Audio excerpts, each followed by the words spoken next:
What's up, Lori? How you doing? Good. How are you? All right. Yeah. Yeah. Working a lot. Yeah. You still over at Starbucks or? Yeah, but I have to go. I'm going to a private-owned pharmacy in about a week. They told me to come. Oh, you're switching? I'm hoping to. Good. Good. So we'll see. Good. That's cool. Now you have options, right? That's right. Yeah. Now you got options. How you doing? Pretty good. Pretty good. I was just out riding my new motorcycle. I just got a motorcycle yesterday. Oh, congratulations. Thanks. Yeah. And happy belated birthday. Thank you. Yeah. Big 4-0 now. Yeah. Yeah. That must be why the motorcycle. Yeah. Yeah. I was thinking something I always wanted to learn. Right. I took the course a couple weekends ago, and then I don't know how, if it might just be something I want to try and that'll be it, or maybe I'll fall in love with it, Right. I have a question for you. Yeah. After we finish, do you leave the group up? Yeah. Okay. Yep. I leave the group up, and then something I'm going to do too is make an alumni Facebook group. Okay. For all the old, there's probably 100-some people that have been through the program now, where you guys can have your post in there and hold each other accountable and whatnot. Yeah, I'll leave it up. I'll leave it up so you always have access to the information too. Okay, that's what I needed to know. Yeah, always, and then you got my number. So if you need it, just reach out. Okay. All right. I don't know if anybody else is going to join tonight, but I'll hop into it. Okay, and then any questions at the end, and then if it's just you and I, we could go over your plan going forward too at the end. Okay. Okay. Okay. So let me just going to mute you. Okay. There you go.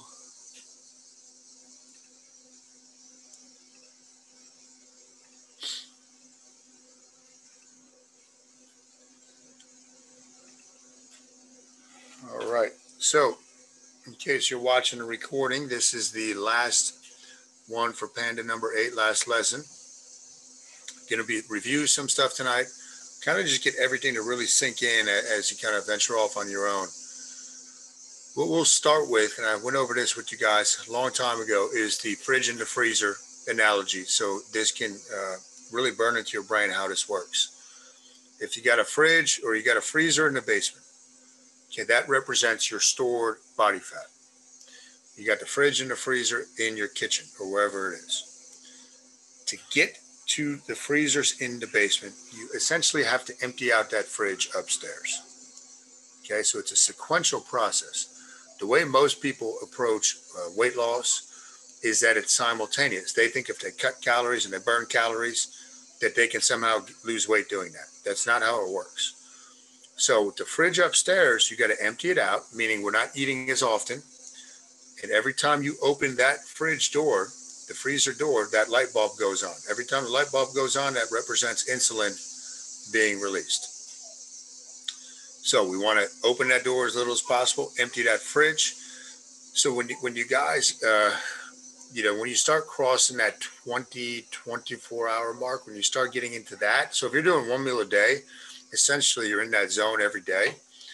What happens is before your body has to tap into body fat stores, you go through what's called your whatever's in your blood, which there shouldn't be much blood glucose available when we're fasting like this. So then you use glycogen, which is the storage form of carbohydrate in your muscles, in your liver. So your body will burn that up. Then it goes into using protein, not your muscles. We have a lot of storage protein in our body. It'll turn that into glucose.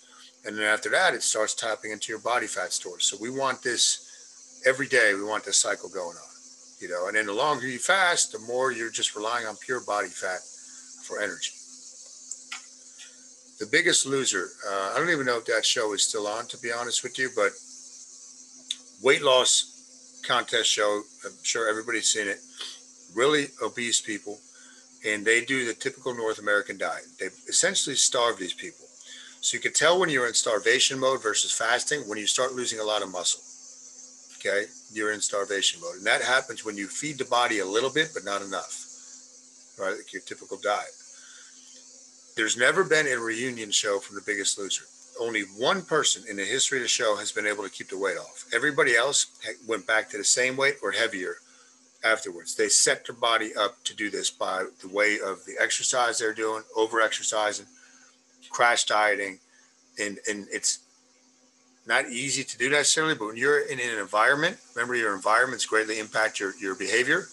When they're in this false environment and they don't have real life to contend with, it's fairly easy. When they put them back in the real world, all those things they're working on, they can't sustain. It's too much. So that's a real life example of why not to do the typical, cut calories, burn calories type of program. Uncoupling protein 3. So fat loss and uncoupling protein are directly correlated. Uncoupling protein has to be elevated to lose fat. When you do even a 15-hour fast, which is not that long, you guys have done well beyond that, increases uncoupling protein 3 by 5 times, which is amazing. So again, this, and I've said it to you guys before, this has a compounding effect. The longer you fast like this over time, not saying that you have to do like 72, 96-hour fast, but when you just continue to this consistent daily fasting, it continues to work. You'll be shocked in a year what your body looks like and how much younger we all look when you do this, okay? Increase in energy from fasting. So this is one of the great things with fasting that people think it's the opposite. They think they're getting their energy from food. You're not, okay? Sirtuins, okay, increase when we fast. That what that does really is help the mitochondria. So every cell in our body has mitochondria. That's like the powerhouse of the cell. That'll start producing its own energy. It becomes more efficient at releasing energy. So not only will your metabolic rate go up when you're fasting like this, but those mitochondria are fully activated. It's almost think of them as sluggish when you're constantly putting food in. So we don't want that. And then you also have, I made a podcast about certain hormones today with fasting, but you have adrenaline, noradrenaline, you have dopamine. All these things are increased when you're fasting to the 1 meal a day point, even crossing that 20-hour barrier. When those are increased, you're going to feel more energy. That's what people are trying to do when they drink coffee. You're doing it naturally every single day just through fasting.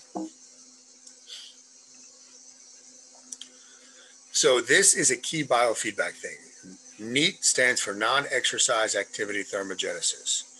So no matter if you're in an exercise program or not, if what you're doing is working, your activity, like taking the dogs for a walk, doing chores, going to work, you should almost feel a little bit more energy, and you should be able to do that stuff no problem. When I was bodybuilding back in 2007, let's say that year when I did 2 shows, I was still a phys ed teacher. And I was doing everything wrong, right? Cut calories, trying to burn calories. And I would get shredded, but there was a price to pay for it before, during and after the fact. But what would happen is my ability to teach the kids at school was non-existent. I would pretty much have to sit in a chair and instruct them because I had zero energy, right? My body was trying to conserve everything because it was still reliant on this food that was coming in, but there wasn't that much food coming. I would literally have to pretty much starve myself, about 1,600 calories a day for a guy my size, not a lot. So just keep an eye on that. If your ability to do daily tasks starts declining, we're doing something wrong usually. And look at sleep, look at nutrition. Hormonal bump. So people pay a lot of money, as I was telling you guys, to get growth hormone therapy, growth hormone injections. Very expensive. When you fast and you start crossing that 20-hour barrier, you get a 2,000 to 3,000% increase in growth hormone, which is off the charts. It's insane. Now, if you're doing this every single day, it just compounds again. Now, growth hormone is the hormone of youth. It's going to make your skin look younger. It's going to help with brain function. Growth hormone is profound at its ability to help us maintain muscle, not necessarily build muscle, maintain muscle and burn body fat. So that's one of the great things. Something called luteinizing hormone. That's a precursor to testosterone. That increases in 5-day fast. They've done studies with this. A 5-day fast, that'll increase by 67%. So that in women, you have testosterone as well. It's a very key hormone for you as far as energy goes too. But those two things tell us basically it's the body likes when you fast. It rewards you with these good hormones, and those two hormones are going to be very good at maintaining your muscle mass. 72-hour fast, that's a 3-day fast, did not slow down muscle protein synthesis, nor did it cause an increase in breakdown of muscle. Doesn't matter if you're exercising or not. So that is the key thing right there. So your mind, let's talk about that a little bit. And you guys will know through the mind maps, it's always going to be stress that derails you. That is always going to be the thing that makes you want to go grab that candy bar, that cookie. It's going to release the brain and relieve the brain temporarily. It's going to give you feel-good hormones or chemicals are going to be released in your brain, serotonin, sometimes dopamine. And then it's short-lived. That stuff goes away, and then what happens if you didn't deal with the stress? You're going to eat again the next night. You're going to do the same type of thing. It's a repeating pattern. You always got to figure out when you're stressed, how do you slow down, and how do you connect to your big why? Why are you doing this? If it's just lose weight, that's usually not going to sustain people.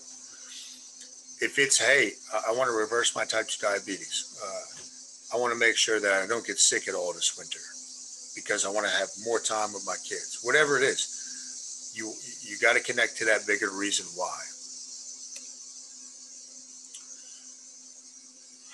Two things I always looked at with diets, quote unquote.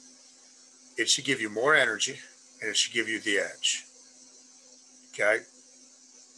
Again, going back to when I would do the typical North American starvation type diets, when I would start out, first couple weeks, I would always feel a little more energy, and I would feel the edge. The edge is like when you feel like, man, I'm doing something that's tough, but I can feel that it's invigorating me.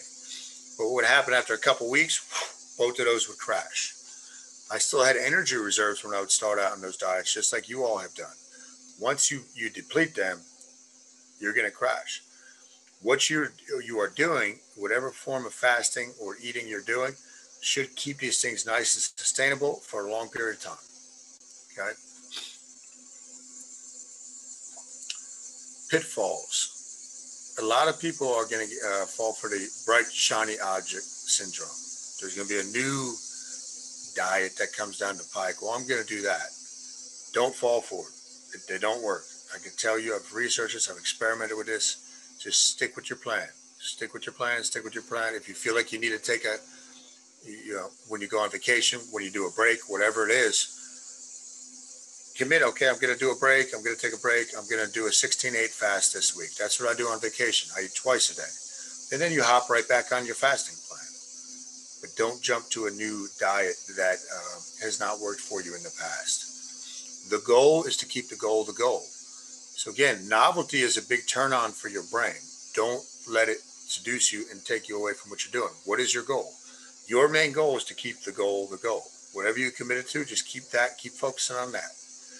All right, redirect your attention. Where your attention goes, energy flows, and results will follow. Okay, so what does stress do to the body? So there's a great book called Why Zebras Don't Get Ulcers. And the premise of the book really, and this is all scientific research, pretty deep book, but if a zebra is getting chased by a lion, two things happen. It has a stress response, right? Now, in that stress response, that sympathetic fight, flight, freeze, it knows it can't beat the lion in a fight, so it flights, it flees, it flies, it takes off.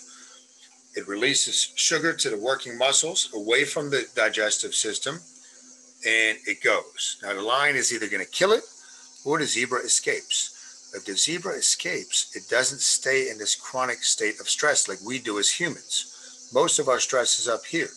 We're chronically stressed, most of us. Okay? So that's the way the nervous system is supposed to work. So in that book, they talk about this Native American man. I believe he was attacked by a bear. Okay? And basically, the bear shredded him open. You could see his insides. And when these cowboys these pioneers kind of helped this Native American, they noticed that his gut was basically white, meaning there wasn't a lot of blood flow there. He was in a state of stress. He almost gotten killed. The reason I tell you that, when you are stressed, blood is shunted away from your gut. Digestion is impaired. Do not eat in a stressed state. Do not eat on the run. If you don't have time to eat the meal in peace, don't eat it. Okay, so fasting plays right into that. Most of us can find at least one time a day where we are not chronically stressed, and that's when you eat. Usually, and that's part of the reason I recommend dinner. Usually the day is over. You can sit down and relax and take your time. It's an ideal thing. You want to be in your what's called your parasympathetic nervous system to digest and to rest. And that's also the part of your nervous system you have to be in to sleep properly. So eating a nice bigger meal at dinner plays into a nice night's sleep as well. So I just talked about if you don't have time to eat, then skip the meal. Always remember that. 3 joys of food. This is another thing. If you didn't know anything else about nutrition or fasting, to be in the correct part of your nervous system, if you can answer yes to all 3 of these, you're in the right part of your nervous system. You want to be in joy. Okay, you want to feel joy leading up to the meal. Meaning, what are you eating? Are you looking forward to what you're eating? It shouldn't just be some bland broccoli and chicken breast with no seasoning, unless you like that. But you want to be enjoy it up to the meal, during the meal. So during the meal, what environment are you eating it in? Are you eating it in a peaceful state? Okay, are you enjoying the taste of the food? And then you want to be enjoy after the meal. Meaning if you overindulge and you gorge yourself, you're not going to be enjoy after the meal. You're going to feel like crap. So we want to make sure that we're enjoy before, during, and after the meal. If you can check those boxes, good job. Another simple thing, if you didn't know what to do, if you were into, like, even if you take walks or you work out, don't eat in the day before your workout. If you don't work out till 5, 6 o'clock in the afternoon, don't eat till after that. Real simple. Okay, so these are just very simple guidelines put together. And I think I went over this the other week, but to remind you, this, right, like fasting is to make our life better. It's not to become our life. Fitness and nutrition is not to be your sole focus in life. It's all to enhance your life. So the 4 keys to youth to remind you, right? Because these things, if you're doing these, what's going to happen is stress. It's going to be low. Stick with your plan. It's going to be much easier. Laughing, very important to try to laugh every day. Do something fun every day. Do something that's going to get, you're going to bring a smile to your face. Great for the brain. Walking. Walking is the only form of exercise that lowers stress hormones. So that is a key thing. So walking. Doesn't have to be a long walk either. Squatting, the ability to just move your body, get up and off the couch, make sure your joints are moving. That's a key of youth. As we age, if we don't take care of our body, our hips start to go. Okay, and the hips control essentially the rest of the body, low back, your knees, all that type of stuff. And fasting. So fasting, and a cool thing that podcast I was making today, what I was talking about in that was all the effects that fasting has on your brain. But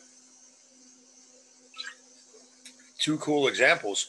If you look at ancient Greece, many of the greatest thinkers of all time that we know of would fast for long periods of time, not for weight loss or anything like that. It was because they knew they would get their greatest insights. The brain kind of accessed this new information that was always there. It was much sharper in its thinking. So they would fast for brain, acuity and clarity and creativity. Also in World War II, Japanese POWs, American soldiers that were in Japanese prison camps. There was one guy, they recalled, he would be able to recite, because they were essentially fasting for 4 or 5 days at a time. And then they'd feed him a little bit and then fast him again, trying to torture these guys. But the one guy could recite entire books just from memory. And then it also became very common for these soldiers to learn a foreign language in as little as 2 or 3 weeks. And they thought that was normal because it was happening so often. It's not normal. It's just that the brain became totally up to the next level, right? It activated to the next level. You had all those catecholamines, all those good hormones in there. And when you fast, you have BDNF, which is a growth factor for your brain. It's basically like fertilizer for your brain. You actually grow new brain cells and create new brain neural connections. So it's really cool what fasting can do to even keep the brain young. So it's talking about the brain, right? Alzheimer's is now being termed type 3 diabetes. So Alzheimer's is a function of insulin resistance, okay? So I was researching some of that stuff today. If you fast, there's a very big argument that you can kind of put off some of this dementia that might be coming your way. Hopefully not Alzheimer's. So very powerful. And time is the most valuable thing we have. That's the one thing you can't get back. You have to remember that when you fast like this, you open up a lot of time, because now all of a sudden you're not stopping to eat 3 times, 4 times a day. Because every time you stop to eat, you got to break momentum from what you were doing. And then you got to restart momentum to start up whatever you're doing, which takes, it's not just as easy as eating a 10-minute meal. That's going to take 45 minutes, an hour, hour and a half to get going again. So you create a lot more time in your life through fasting, which is a beautiful thing. So that is what I have for that lesson.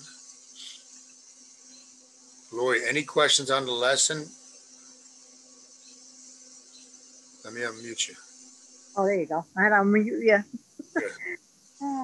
No, I understand what you're saying about stress, because I'll be honest, I wasn't going to come tonight because I kind of fell off the wagon. All right, it happens. And I think for me, it's a little bit the stress, but I had the problem drinking the juice. And to me, when I cut back the juice, I wasn't feeling as much energy. Yeah. I was like kind of sluggish and going to work and working alone for 3 days straight. It was so much stress. So yesterday I said, let me start. I made 228-ounce bottles of water and put them in the refrigerator. Nice. So I have it ready. Good. And I said yesterday, this is it. I have to restart, because I came this far and I want to keep going. That's it. And I don't see, the scale isn't really moving. I don't know if I'm stuck, but I see my body changing, like I'm losing inches. Yeah. So I'm just going to keep going because I like the plan. Yeah, it's simple, right? Yeah. Yeah. Very easy to follow. Yeah. And anytime you fall off, because again, that's not that happens. You just, like you said, recommit. It's not the end of the world. You know how to do it. It's not a race. There's no end point. And funny thing is, before I started doing this, I was very into my cake. Every day after work, I would buy a piece of cake at the Acme. And I haven't had a piece of cake in over 3 months. Good. I don't crave any sweets. Yeah, see that? I'm a big food lover. And the one night when I was doing the diet, when I first started this, I left broccoli on the counter. And I said I cheated, and people were laughing at me. I broke my fast at 3 o'clock in the morning because I saw that broccoli sitting there and I wanted it.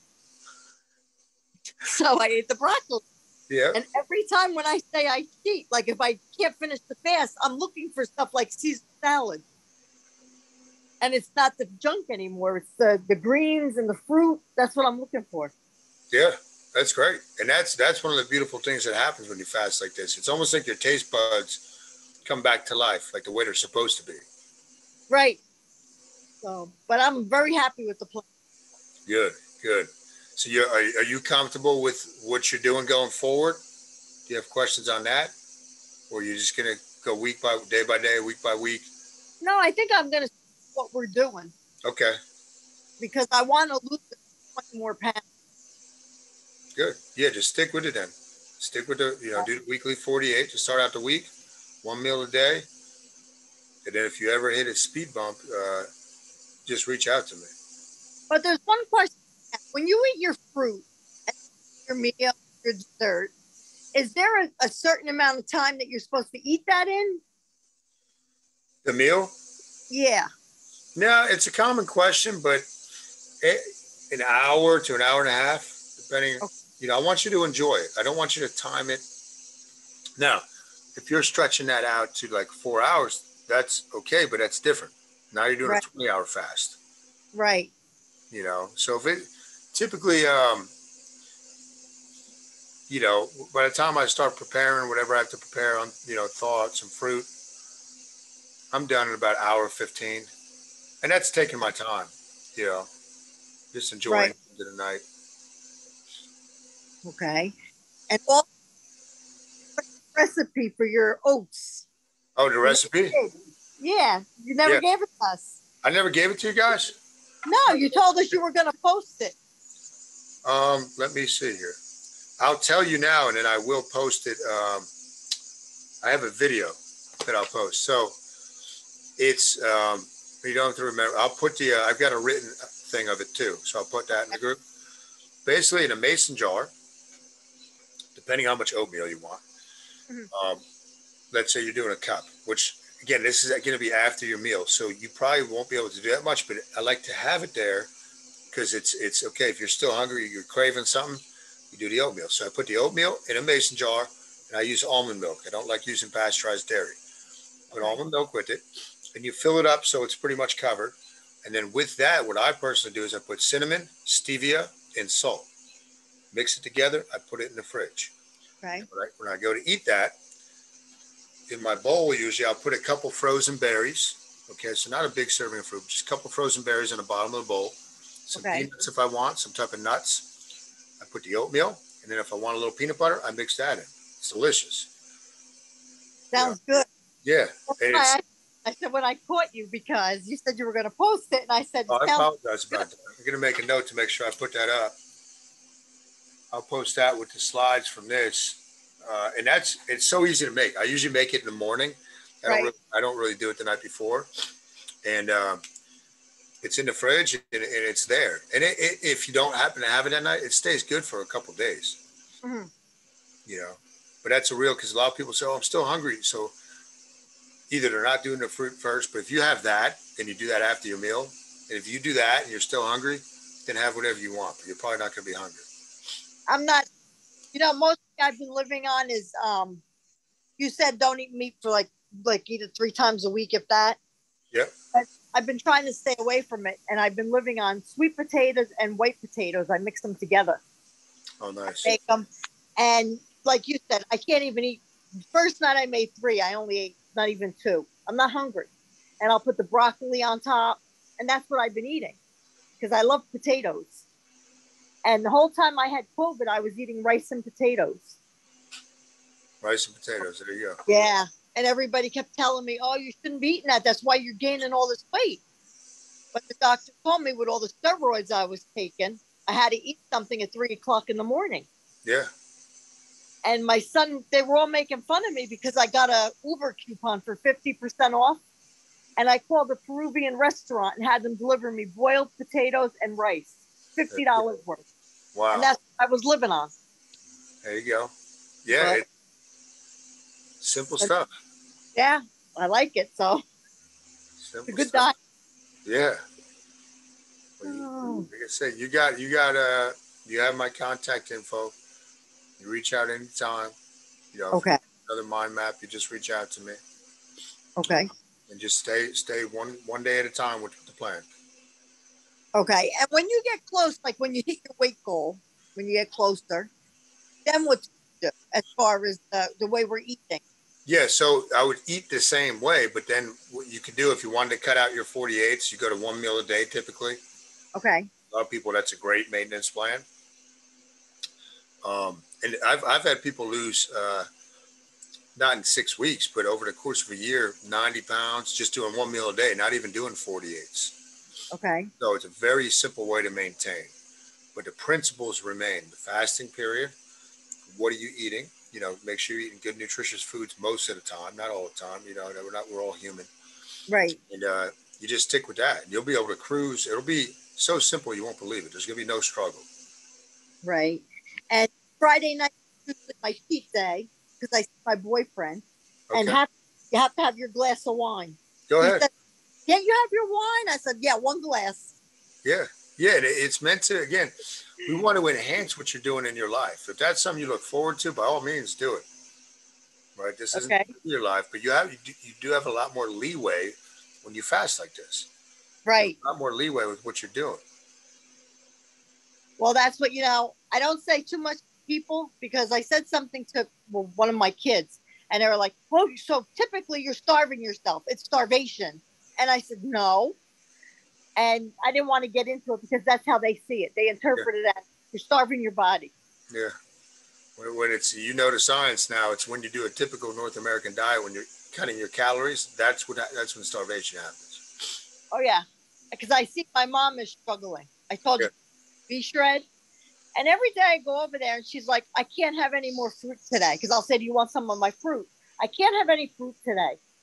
I can't have any dessert. I can't have this. I'm like, you can't eat nothing. Every time I go there, she's like done eating for the day. She can't eat nothing. yeah. What kind of existence is that?